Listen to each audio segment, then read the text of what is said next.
In this guide, I'm going to show you how you can fix SOS only on an iPhone. If you do find this guide helpful, make sure to like the video and subscribe to the channel with all notifications on. It really does help with the channel and lets us know that you want more content like this. We'd greatly appreciate it. This problem can be very frustrating since it stops you from making calls or sending messages.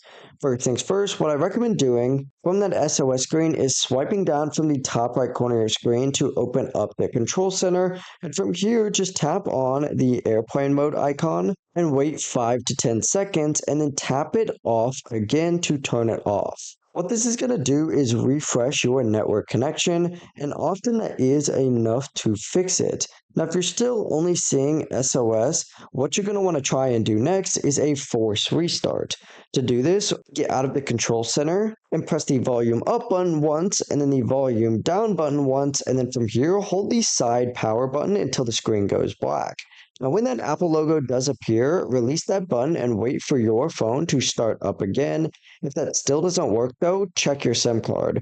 To actually locate your SIM card, it's going to be a little tray on the side of your phone. You're going to have to use a SIM eject tool or a paperclip to pop that tray out. Wait a few seconds and then slide it back in securely. And after doing that, your phone should reconnect to your carrier, and that SOS only issue should be gone. If none of these steps did solve it, you may need to update your iOS or contact your carrier for help. But overall, that is it. If you did find this guide helpful, make sure to like the video and subscribe to the channel with all notifications on. For you more quick fixes just like this, we'd greatly appreciate it. Have a great rest of your day. Peace.